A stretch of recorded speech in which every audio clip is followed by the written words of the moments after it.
you aren't being a proper woman, therefore you must be a witch. You must be a witch. Hello. Hi, Marion. Hi. It's so good to meet you. Oh my gosh. I'm so excited for the three of us to meet. Me too. Your environment is amazing. It's like you're in some kind of caravan. Yeah, it's we call this the bear cave. Yeah, it used to be an attic crawl space, and my husband fixed it up for me really nicely, and it's just like a little womb to be in. It looks like it, and I love a lava lamp.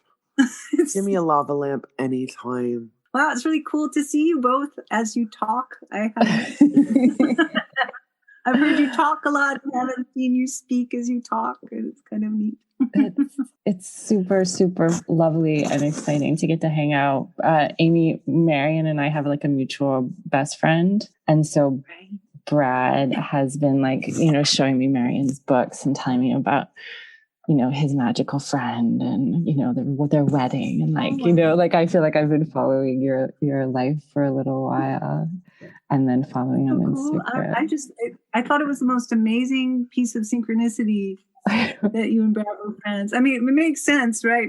I mean, Brad's so cool and you're both in Montreal. So, maybe that makes some sense, but it still is just, wow. It's like, it just seems like, magic. Magic. Yeah. I'm going to welcome our coven members, our friends who decided to show up. And I'm going to do sort of an official welcome and start to this sort of new rhythm, this weird winter rhythm we're attempting with the podcast. And then welcome our honored guest and new witch best friend, Marion Peck, which is found... Welcome to this winter episode, this weird winter episode. Welcome back to the circle that we create between our ears.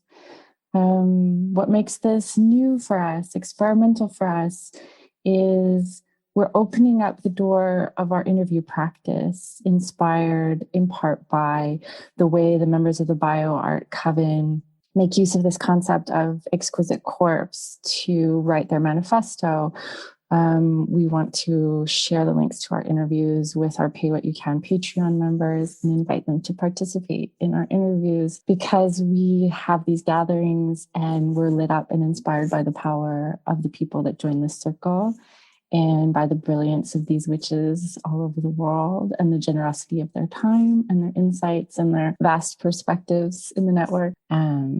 So I wanted to start by sort of calling into the circle moments that we've had in our lives where we encountered art and were changed by it or bowled over by it or disturbed, so that we can sort of talk about what that feels like in the body maybe before going any deeper.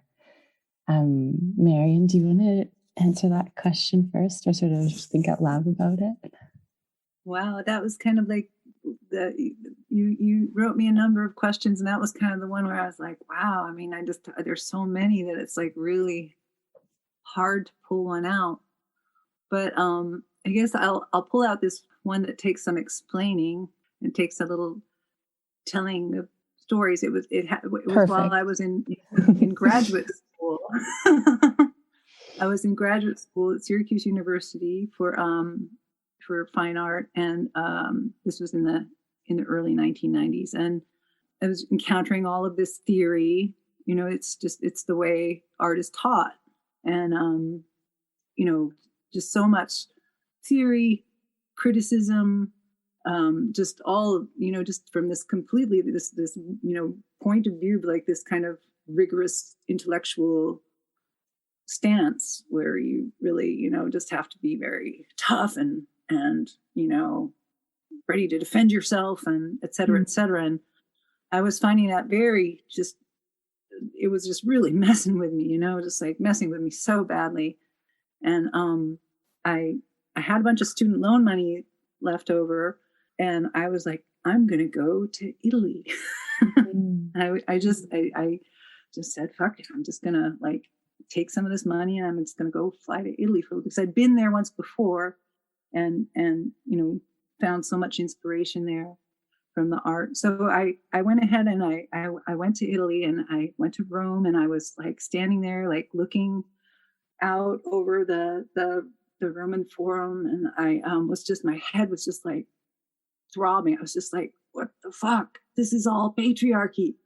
I, you know, what do I do with this? I just like, I was frozen. I didn't know how to make my art anymore. I didn't know how to find what I had more instinctually, like for my whole life, you know, the way that I approached my art, but the education that I was getting was really like, just like knocking that out of me. And I was feeling like really, really lost. And then I just was in this one museum and I was looking at this one painting. I can't even remember who it was by. It was by a minor master. It was, I think, I don't know, Lorenzo Lotto maybe or something like, I don't remember who it was. But it was just this beautiful little picture of a kind of a baby with this beautiful greenery behind them, like these beautiful plant forms. It was just quiet and peaceful. And I just suddenly felt like, it just descended on me, just like beauty, you know, this beauty, this is what art is to me. It's not all that talk stuff. And after that, I went back to school. I painted, the painting I painted then was of a little baby girl standing on grass, kind of with the same kind of background of this painting that had inspired me so much. And she was peeing, like she was like peeing all over the grass. And it was kind of like, you know, she's kind of like, I was peeing all over what they had been trying to teach. Whatever. But, and then after that, I kind of felt more like I'd gotten my groove, but it was just to make that break from that way that I was being taught art, and go back to what really touched me. And, you know, I really felt, I mean, that was a big moment for me.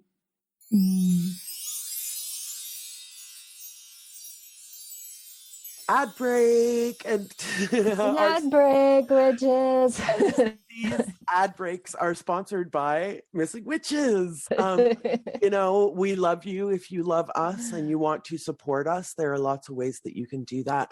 One of my personal favorites is our Patreon. There's always something going on the message board there, but specifically we do a monthly chat with those of our patrons who choose to join us. And it has been so rewarding for me, Risa. I think you can say the same thing. Oh my gosh, yeah. I just come join us. You'll see. You'll just be like, oh, I knew when I started listening to this podcast that I found my witch best friends, and there must be like a badass gang of them out there gathering somewhere in the dark. And you were right. And it's on Patreon. And our Patreon is pay what you can. So it's not like there's a tiered system or whatever. You know, if you can afford $1 a month or whatever else, we will welcome you with open arms. And yeah, our Patreon circles, we just learn from each other, and they're rad, and you should come. Yeah. And another excellent and exciting and thrilling to even say out loud way that you can support us is by buying our book, Missing Witches. Oh yeah. You can get a paper copy if you're like me and you like to fuck a book up when you read it with a lot of same. I like to dog ear. I have like a sigil system that I use to annotate my books, but also like a lot of times it just has to be an ebook because I know I'm going to want to search things. You know, sometimes I like an ebook. Also, it's available as an audiobook, which Risa and I narrated ourselves. There are musical versions of the carols. Those are two great ways you can support us, through Patreon, through buying our book. You can review our book on your podcast, on your blog, on your social media, on Goodreads, on Amazon. And if you really love this episode, you can tip us at PayPal, paypal.me/missingwitches.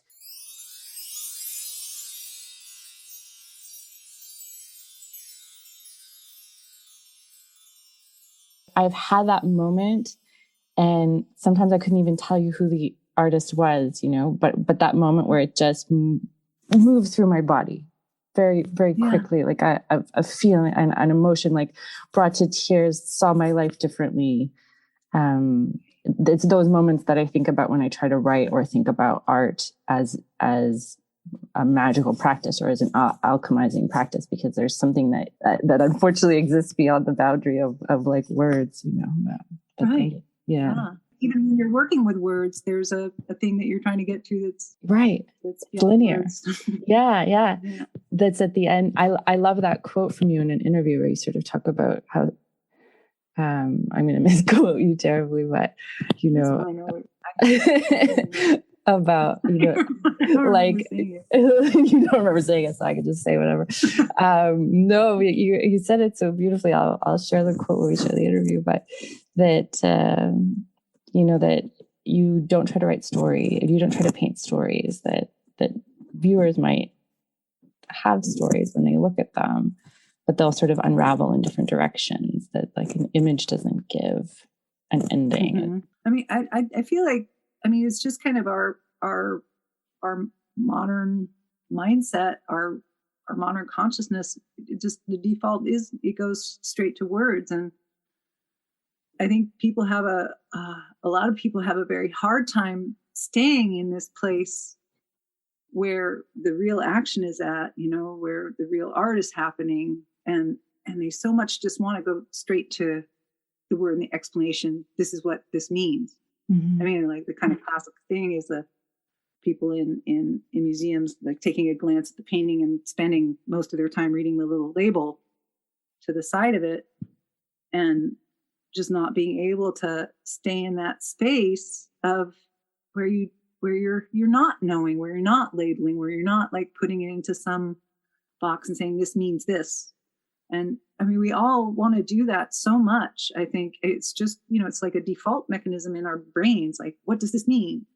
And instead, when we are able to stay in that space where we're not answering that with, these nice, convenient little labels and boxes, and we stay in that mysterious space where we can't articulate what it is, but we feel it, then that's where the power is. It's hard to do because we're trained to, and people just want to know, what does it mean, and that's always a word, and what something means is there's not always a verbal answer to what something means. I think in the end, then that's always just kind of a diversion and a detour. That much more amorphous space is a much more important space, and it doesn't get respected. To be there, then you have to just be feeling. You can't be speaking impressively or doing any of the other things that people kind of want to do when they interact with one another and share art. Yeah, I think the quote that Risa is thinking of is that you said that you would rather people see your paintings or hear them as short poems. Uh-huh. Rather than stories. I love that too. I'm glad you brought it up, Risa. But I really was connecting to this, like how you came upon your art style as like a series of events. You talked about like going to art school and having that intellectual stance, and then going to Italy and just seeing like a very pastoral, if we're talking about like contemporary art and meaning and conceptual art, it's just a lamb and a field, and it's just beautiful, right? But then you also like took that like establishment and anti-patriarchal messaging and put it very directly into your art, but you still have this very pastoral sensibility, and then you've mixed that with sort of the techniques of the masters. Mm-hmm. It really is wonderful to hear you talk about how you came to that and to see it so self-evident in your art itself. Cool. Yeah. Can you talk a bit more about, you're sort of famous for a couple particular buzzwords, one of them being lowbrow, which is, I sort of came up with a lot of people who are learning to tattoo in the late 90s and the turn of the millennium. There are so many things that are sort of weirdly linked together, like a particular style of painting that you and your husband, Mark Ryden, do, but also, like I say, tattooing and like drag racing, not like dressing against your gender, but like cars, hot rods, and all of these tiki, all of these sort of things that we think of as very disparate aesthetic elements, but they all seem to end up under this label of lowbrow. Can you talk about like how you found yourself in this space? Sure, yeah. Well, I have a complex relationship with it, let's say. So it's, but still, back, I guess, right around the turn of the millennium, I guess, was right around the time that it was really kind of taking off. And, that was kind of around the time that I met my husband, and this, quote unquote movement was kind of getting started. And when I think back on those days, then I can really feel a great fondness for it. It was just so exciting. It was just kind of, there had been figurative art was like really, really dissed, like nobody wanted anything to do with that. Lowbrow is just kind of about bringing up all of the stuff that has been dissed, all of the quote unquote low parts of culture, of popular culture, that fine art just, snobbed and didn't respect in any way. And this movement kind of was like, well, this stuff that, people think is just junk or garbage is actually where soul has been living, where the soul of art and of our society, our consciousness, the way that we, where we like really feel things, fine art, and, is this like kind of, just refined and abstract and just not a feeling place, just all in this very thinking place. I think it's, and so lowbrow, especially at its beginnings, I think had this real feeling of reclaiming a kind of soulfulness from popular culture and saying, no, this is worthy, this needs to be brought in, this is like, where soul has been living all this time while you've been busy doing these installations of blah blah blah, that are that has its place. I'm not against that kind of art or anything like that. It's wonderful. I can also really see not liking lowbrow stuff and maybe preferring that. I can see both points of view very easily, but it was, it had this like great feeling during the early days of a kind of rebellion of fuck you. No, we really, this is important, and we're not ashamed of this, to me, it's still like this thing of just not being ashamed of beauty. Beauty was kind of banished from art. It felt like during the late part of the 20th century. Yeah, as soon as Duchamp hung a urinal on a wall, that was it for beauty. Right, yeah. And of course, art has more than just beauty to it, but the way that beauty was excluded in that way, it was just, not allowed.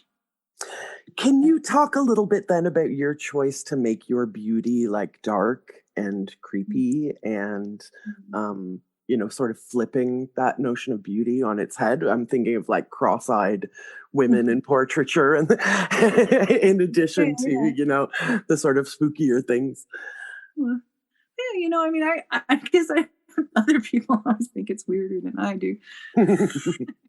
Everyone's like, your stuff's so creepy. And I'm like, really? Have you seen real life? But yeah, for sure. I feel like it's kind of like cooking, like you need to put some spice in. You don't want to put too much in, but just the right amount of salty spice is when it becomes most delicious. You know what I mean? Yeah. And yes. I don't know. I just always kind of look for that it just, that's what gets to me the most, is when something is beautiful, but when it has that bit of salt in it, then that's when it has the best flavor, I think. Yeah, I mean, I agree with that, both with spells and food and art, for sure, and friendships. I mean, I think the only friendships I'm interested in keeping are the ones that are like sort of a little bit of salty truthfulness, a little bit true talk. Yeah. But it is interesting how, like I say, you encounter, I mean, everyone has their different tastes. Can you, to give our listeners some context, when I asked our mutual beloved and wildly moving painter friend, Brad Woodfin, to introduce me to Marion, she wrote back that she was like a listener of the podcast, and that in some ways, like, this had been her connection to witches, that she was like a solitary practitioner. You were a solitary practitioner. Can you talk about what your practice has been like? I think most of our listeners are solitary. I don't know. That's just a feeling I have. I think maybe because Amy and I are or were. Yeah. I mean, again, I just wanted to say, it was just like this it just blew me away that, I listened to your podcast and then Brad knew you. It was just like, wow. It blew me away. And then your painting of the witches meeting at the crossroads. And then I wrote to you and you wrote me that back. And I had just seen that painting, and I felt like that was so, I don't know, so iconic in that moment in my life. And I think moments I'm having with a lot of solitary witches or writers or people that are finding each other, that it's just like this moment at the crossroads with our little hoods on and finally looking each other in the eye, Yeah. And, I just want to thank you guys. I want to thank you so much for making this space. It's been important to me. I think it's really important to so many women. I mean, I think it's so important to the world. I just think that this, the consciousness that you guys are embodying, and the space that you're making for it to grow, for people to hear one another and begin to feel this connection to this kind of modern witch, is just so important. I've had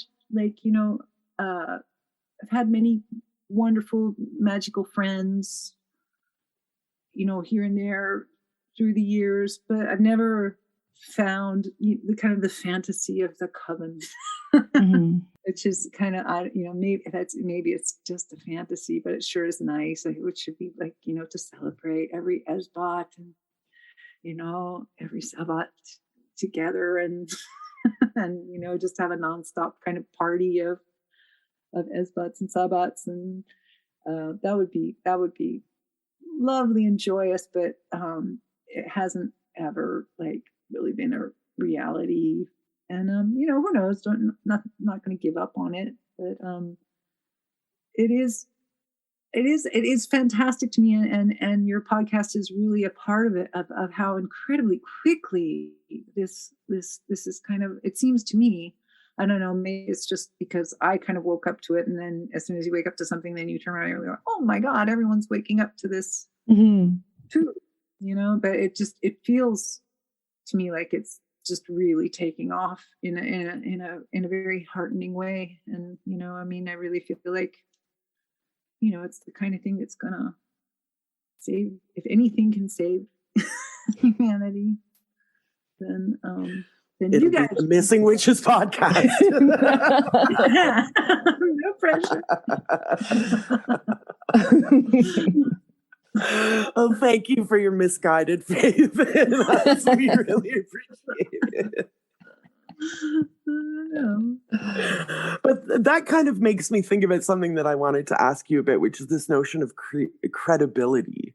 What are your notions about artistic credibility? Do you think it's just something that depends on the time? Do you think it's related to commodification of art and the art world? What do you think about credibility? I guess I'm not quite sure what you're referring to by credibility. Just like who is an artist that one should respect, or Yeah, exactly. Or like who is respected in the art world versus who isn't. oh gosh, I mean, the art world is just, I mean, what a crazy, really pretty yucky place. Mm-hmm. I mean, it's really when you go to the art fairs and really get into, I mean, it's just kind of this ridiculous playground for the 0.0001 percenters, for them to just throw around ridiculous sums of money. And I just don't have much to say in defense of the art world or of accredited artists. I mean, I do just think good art happens, and I think, like say through Instagram, there are so many fantastic artists that I come across just all the time. I mean, there's so many people making so much fantastic stuff, but the way that the hierarchy of the art world works, I mean, that's just a bunch of, we put no stock in it. No stock. I do want to say that I want good art happens on a bumper sticker or on a t-shirt. I feel like good art happens is a much better slogan than a lot of things that I've heard. And it does. And it happens in all kinds of different circumstances and from all kinds of different people. And, it doesn't happen all the time, but it happens. Can you talk about when it's happened for you? Like when you had a feeling or what the circumstances are for you where you feel like this is good, like this feels good. This feels like an emergence of goodness in my life, what I'm doing right now, making this thing and it looking back at me. It happens occasionally. It does happen. My art for me, I really put the pain into painting. I work really hard, and I don't really have like a lot of it's sad to say, but I have to honestly say it. I don't have a lot of, like fun and joy. I mean, I do. I mean, those moments, I guess, especially when I'm starting a piece, then I see its possibilities, then I mean, I can get really like, gassed up and excited and everything like that. Mm-hmm. And then really bringing it to its completion. And that's when the hard work really starts. Sometimes it can just be, really hard work to bring a piece to where I know that it has to be. I have this, I just can't stop until it's where I want it to be. And I can go crazy lengths to make it get to the place that it has to be. Yeah. For myself, for myself and my own art, there's like little moments where, when you haven't seen a work that you've done and it's like many years later and you come across it and you're like, wow, it's good. Yeah. I mean, that's a fantastic moment. But, I don't really get, I'm sad to say I'm not one of those people who is like, filled with joy of getting out all my feelings or it just doesn't really work in those lovely, And I think that's what's most amazing about art is that it is a space and it makes a space for this whole range of human emotion. Certainly art doesn't all have to be scary or joyful or tragic. There really is a space for that whole range. How do you think about your pieces that are out there in the world? Like some of them seem like they've sort of become like, especially on the internet, like spirits, like some of them have really acquired a life. Yeah. And it's funny. Yeah. You never quite know which ones it's going to be. Yeah. But, yeah, I mean, it's awesome to me. It's an amazing honor when that happens. It's fantastic. And, you never know, I mean, maybe you kind of do know, like, I think one of my pieces that's gotten the most internet attention, etc., is called the Fuck You. Yeah. And it's kind of genteel looking woman giving the finger. Yeah. And people seem to really strongly respond to that. And I guess when I did that one, it was kind of, I was like, God, how come no one has ever made this painting before? You know? Yeah. So sometimes, like, okay, I got a good one here, but other times then you're just following it and doing your best, and who the heck knows how it's going to, land on the world. Yeah, I read that a lot of the ideas for next paintings come in the middle of a painting. Do you think there's something there about like being in, is it like a ritual space? Like, I'm just trying to think about the kind of space that we make when we're making art and how that is like an incredibly valuable tool for witches. Inspiration is precious, is just more precious than anything else. And I feel like it's very important to recognize it when it comes, because it can be very tiny, very like just this little like, just a little tickle, and it's also incredibly important to write it down or just do something to unearth it a little bit, like, because otherwise it'll just flutter away, kind of like a dream. They can do that. And I mean, I feel just so lucky to be an artist. I don't know what it would be like not to be an artist, and to, that would be so sad. It would be to live without inspiration. I mean, when it isn't coming, then there's nothing more horrible than that, Mm-hmm.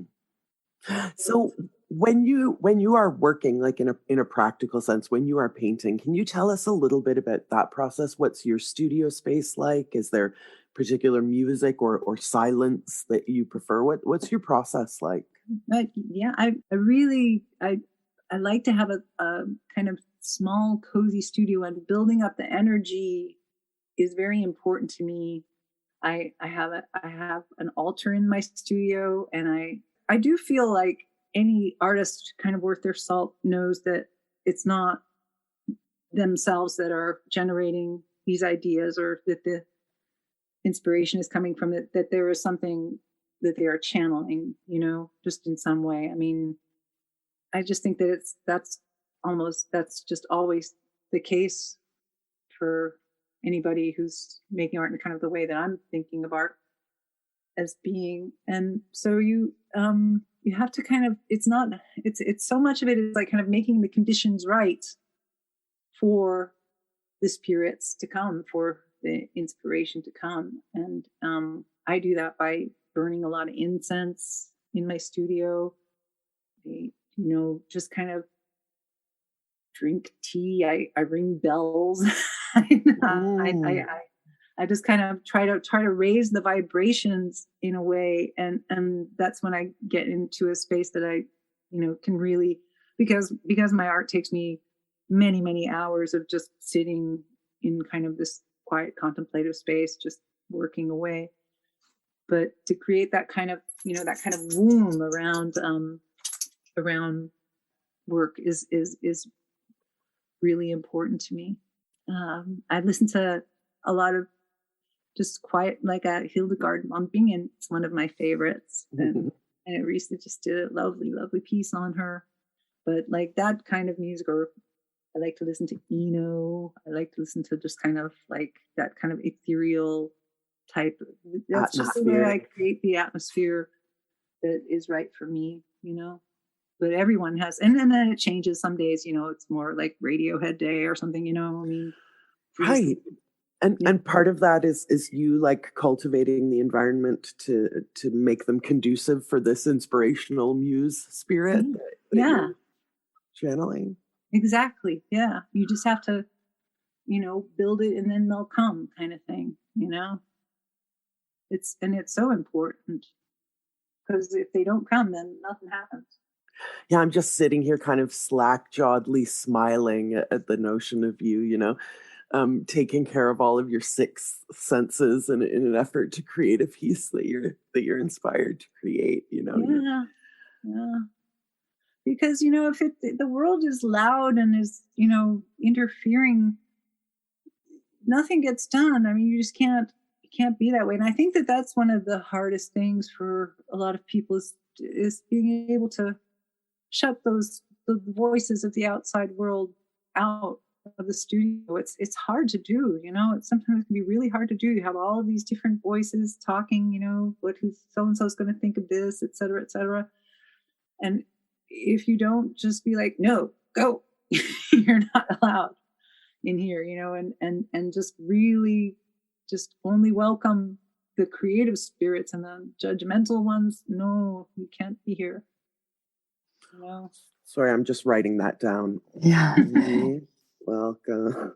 Did you feel like your access to those spirits changed when you moved to Portland?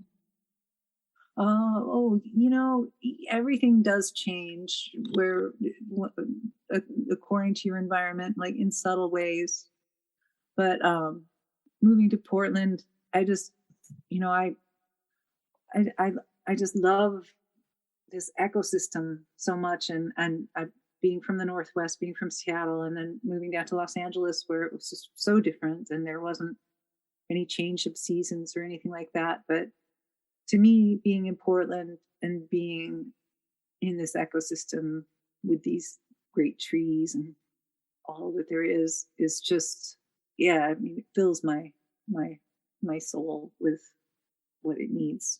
It's so important to me, and that's why I dragged my husband up here. Yeah, I feel like I wouldn't have written the book, or I don't even know if I could have kept the podcast going if we hadn't moved out here. That thing about being able to shut out the judgmental voices was like very much a factor of distance for me from just the way I saw myself and the people around me or something. Right. Yeah. Yeah. I mean, like who are your friends who you see when you go out the door? I mean, are they trees? Yeah. The moon. Yeah. You mentioned you made your husband, and for those of you who don't know, I think we did mention his name before, but he's also a renowned painter, artist, named Mark Ryden. And I'm wondering about this relationship of two painters, and do you collaborate? I know most of your work is separate. Do you inspire each other without touching each other's pieces at all? Do you keep separate studio spaces? I'm wondering about that, like, combination of love and art, and if it sounds, easier than maybe it is. Yeah, I had someone say to me, it sounds explosive to me, and I was like, well, I guess it has that. It has those possibilities, but it certainly, I mean, I feel like we're extremely kind of lucky and special in not having too much of that ego stuff going on. Well, I mean, first off, I should say that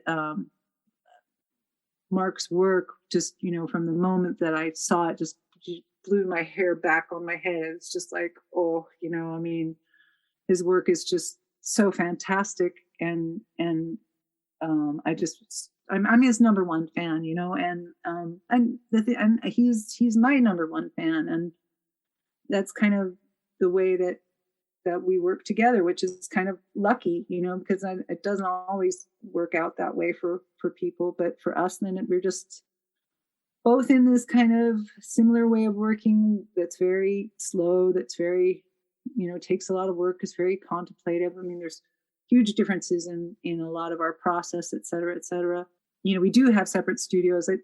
For a while, when we were kind of more moving around, et cetera, then we would share studio space and stuff, and he liked it better, but I was like, I need my own space, and so but we visit each other's studios. We just, we give each other our very most honest opinions. Call it, we have no bullshit studio. You just can't, you have to say your truth to the person. And so it's a joy, and it's an amazing thing to have a fellow artist like that to live with, who truly understands you and truly understands, your need to work, because, not everybody wants to work all the time. And we both kind of do. And so it works out all right for us. Works out great. I have to ask, you mentioned seeing his art. Who did you meet first, his face or his work? Oh, his work. Yeah. Mm. I saw his work, I guess, just first. So it's like love at first stroke. Oh, wow. Just blown away by it. And it had this like incredibly like numinous, magical. I mean, I think it had that for a lot of people. His work is very numinous and magical, but like, especially when I first encountered it, I mean, I can't even begin to tell you the incredible numinosity that surrounded it. And I dreamt about it, et cetera, et cetera. And then I think I met him about a few years after I had first seen his work, and just met him as an admirer. And we emailed for a while, and then I went down to LA, and the rest is history. Yeah. Because I think you both work in these like fantastical world building kind of, like it's like you're both just like painting scenes from this world.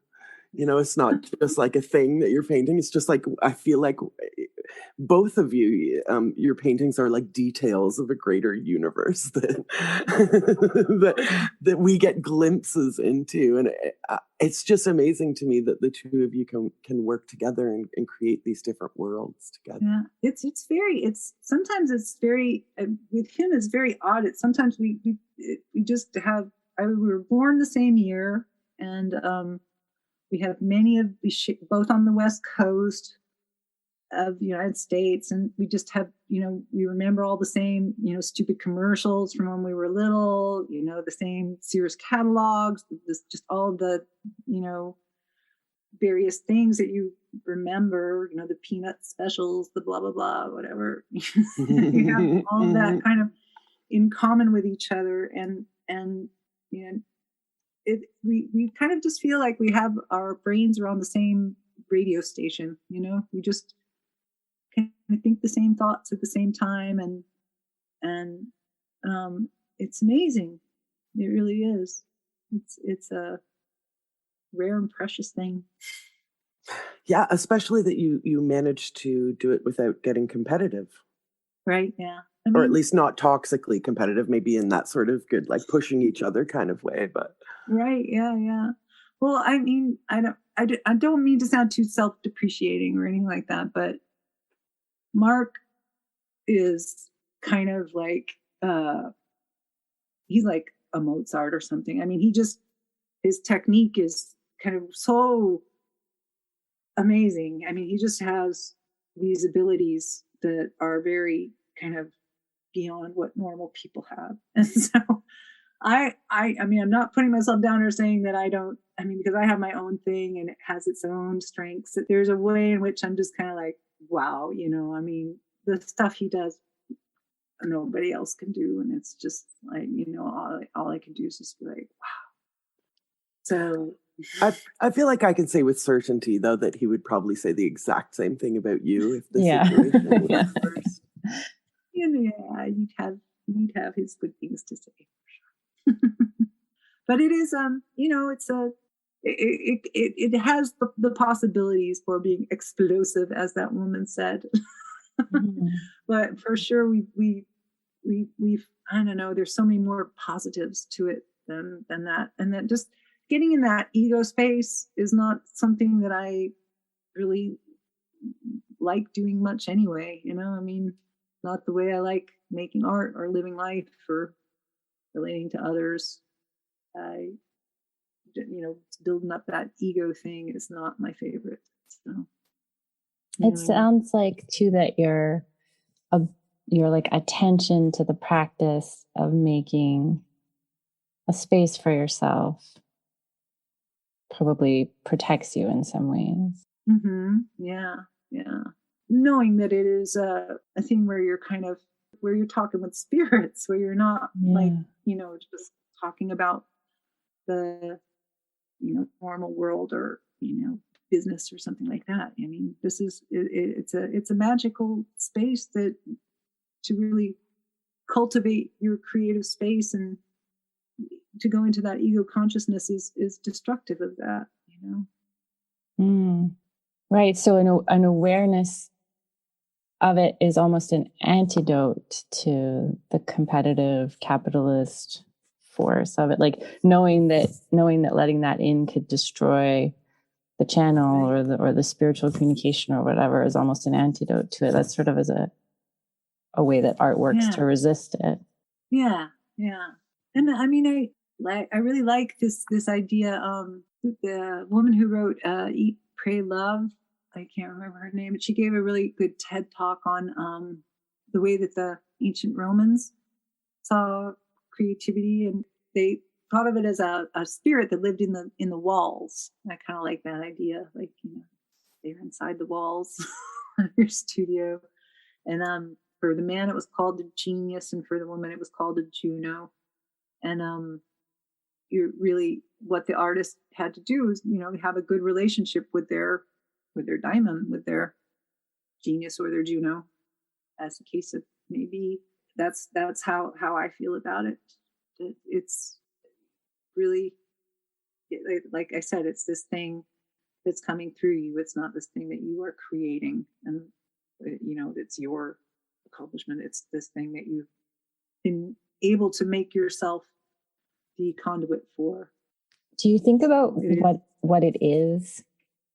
Like she describes it, I think, also in that piece as like a wind, watching a wind come across a field of wheat or something and then being hit by it. I think about what it is, like if it's something that emerges from the complexity of life on Earth, or the stored soil memory of all our ancestors, or what it is, who knows? I mean, it's just it's soul. It's human soul. It's just one of the great mysteries. Like there are so many, like dreams, like all of the things that fascinate us. I just read, I was writing about Leonora Carrington today.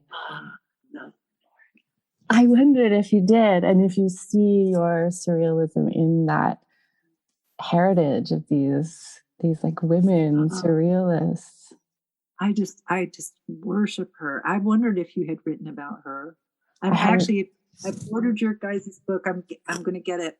It's supposed to come today. I haven't written about her yet. We haven't written about her yet, but I think it'll be in the next book. But she wrote this line that's most of us, I hope, are now aware that a woman should not have to demand rights. The rights were there from the beginning. They must be taken back again, including the mysteries, which were ours and which were violated, stolen, or destroyed, leaving us with the thankless hope of pleasing a male animal, probably of one's own species.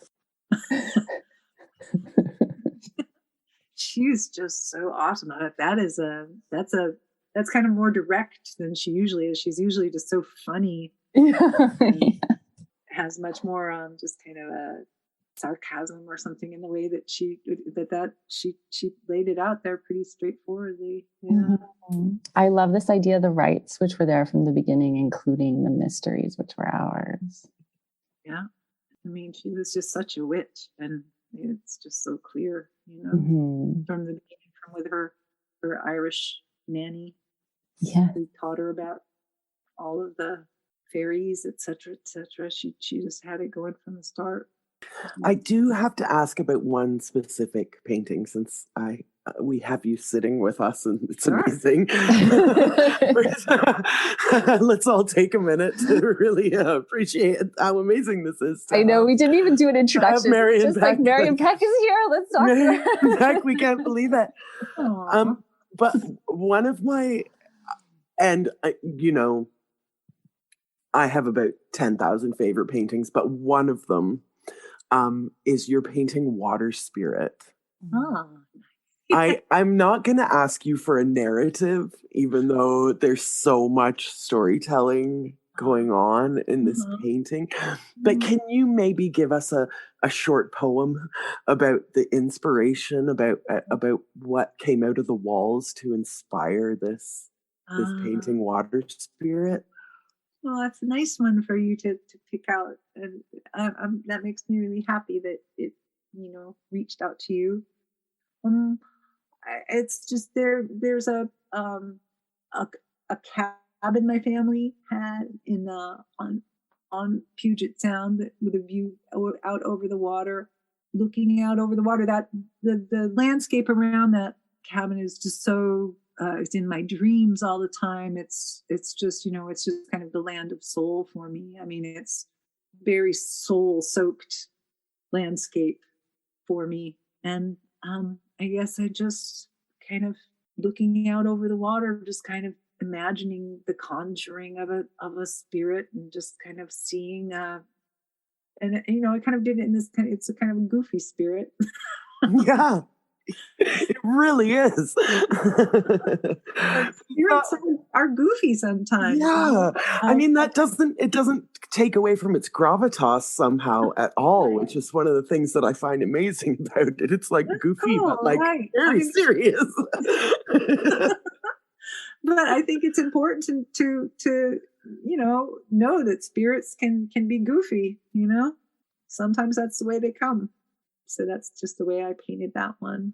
The way that my witchcraft and my witchiness is intersecting with my art is an ongoing thing. And I don't, it's because it's so deeply important to me, and it's so, I would strive to be able to communicate some things about the way that I feel about being a witch, et cetera, in my art. But it's not something that, I guess I'm just hoping as I get older and wiser, it will come through more and more.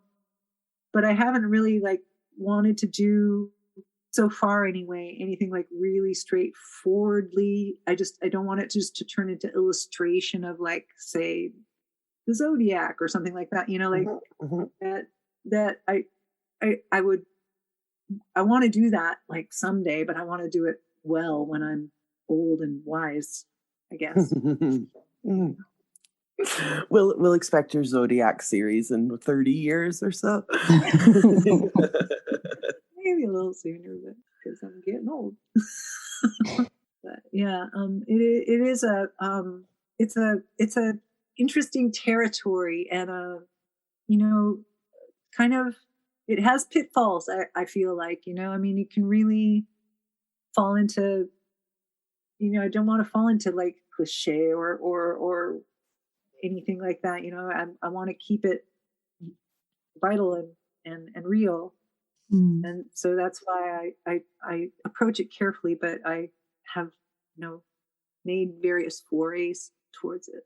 And I think that's what Risa and I find so wonderful about your art, and something that we talk about in magic specifically and witchcraft all the time are these lovely contradictions.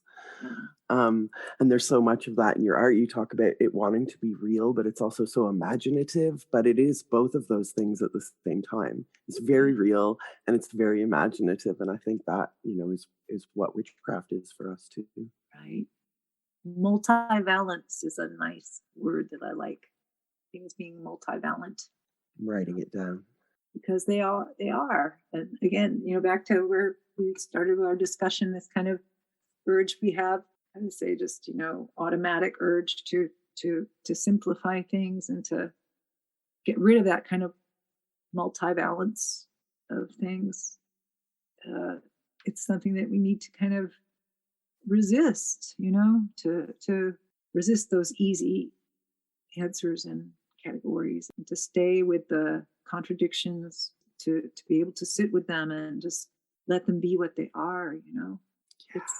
You have a dream image. I mean, that's a lot of ways, just making art is kind of like trying to remember your dreams. They're very different, but there's this kind of way of there's this mysterious world that I'm trying to bring into this world. I'm trying to bring something from another world into this world when I'm making my art. And you have to stay with that multivalence, with that, not just labeling things. If I dream, I hold a little bird in my hand. I can go to my dream book and look it up and say, oh, what is bird? Bird means blah blah blah. And then I've killed it. I've killed this beautiful bird in my hand that was in my dream. And any label that you put on it is going to kind of just squish its magic in a way. You know what I mean? Yes. Another bumper sticker you've given us. Making art is like trying to remember your dreams. I have never heard something so delicious in all my days of considering how one makes art. That's one of the best descriptions I've ever heard. Making art is like trying to remember your dreams. It's not the same, but it's got similarity, right? Yeah, it's like. But, oh man, do you remember your dreams? Do I remember my? I did a process of writing down all my dreams, and then during that period, I remembered my dreams. It really made it more real for me. How about you? Do you? Yeah, I've gone through periods where I remember them, and have written them down, and just got so much rich material. Yes. And then it goes. I mean, I'm kind of a little now, like halfway remembering some, but it kind of comes and goes, and it's a blessing when you can remember your dreams. It's a beautiful thing. It's just, I mean, I just, sometimes I'm just given an image in my dreams, and I just, go back to it over and over again. And it just gives me so much comfort and joy, just it being there, not having to know that it means this or that, just it being there, Yeah. I've walked up to places in the woods that I had dreamed about years before and just been totally bowled over. And it's similar actually to that feeling of seeing a piece of art that like moves through me and takes my time. And how they're both related to kind of those deeper layers, what we're all about. These deeper layers that are not always so easy to access, but that we are given, nightly. I mean, it's just this amazing thing that we all have dreams each and every night. I mean, it's just this portal that these humans are given into this other world, and nobody knows what they are. Science just hasn't begun to get a handle on dreams.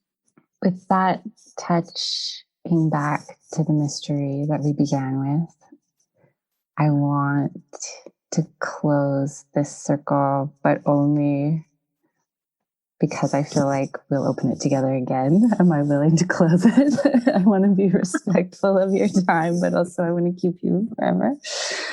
I did want, as a final